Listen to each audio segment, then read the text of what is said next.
জন্য মানুষের শাস্ত্রের মধ্যে গিয়া বলে অমুক খারাপ, অমুকের ছেলে খারাপ, অমুকের পুত্রের বউ খারাপ।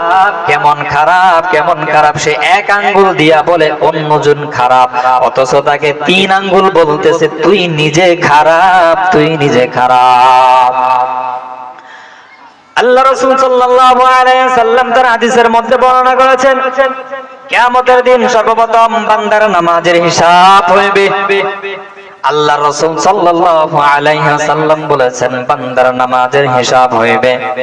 আল্লাহ তাআলা তোমার টাকা পয়সার কোনো হিসাব নেবে না, তোমার কত বিঘা জমিন আছে ওই জমিনের হিসাব নেবে না, তোমার কয়টা গাড়ি আছে তোমার ওই হিসাব নেবে না, তোমার কয়টা বাড়ি আছে ওই বাড়ির হিসাব নেবে না, তোমার কয়টা ছেলে আছে ওই ছেলের হিসাব নেবে না, তোমার কয়টা মেয়ে আছে ওই হিসাবও নেবে না। তাহলে কি নিবে? আল্লাহ রাসূল সাল্লাল্লাহু আলাইহি সাল্লাম বলতেছে আমার কোন বান্দা বান্দি যদি 5 ওয়াক্ত নামাজ আদায় করে তাহলে ওই কিয়ামতের দিন সব সময় সে হিসাব দিতে পারবে, আর যদি সে নামাজ আদায় না করে তাহলে হিসাব দিতে পারবে না। তাহলে সর্বপ্রথম কিয়ামতের দিন সর্বপ্রথম বান্দার নামাজের হিসাব হইবে। অতএব প্রিয় বন্ধু, আমাদের মসজিদের মাহফিল হইতেছে আজকে।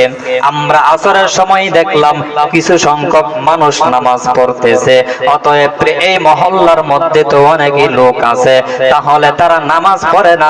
ও বন্ধু, তোমাদেরকে একটা মেসেজ আমি দিয়া যাই, তোমাদেরকে সর্বপ্রথম কিয়ামতের দিন আল্লাহর নবী ওই ঘোষণা দিয়া বলেন, তার হাদিসের মাধ্যমে বলে দিলেন তোমাদেরকে সর্বপ্রথম বান্দা নামাজের হিসাব হইবে। অতএব বন্ধু, তুমি যদি নামাজ না আদায় করো তাহলে তোমাকে আল্লাহর কাঠগড়ার মধ্যে দাঁড় করানো হবে, তোমাকে জিজ্ঞাসা করা হবে এ বান্দা আমার, তোমাকে যে আমি আল্লাহ এত সময় দিলাম, এত সময় দিলাম, তাহলে তুমি কেন নামাজ আদায় করলা না? আমার সাথে কেন গাদ্দারি করলা?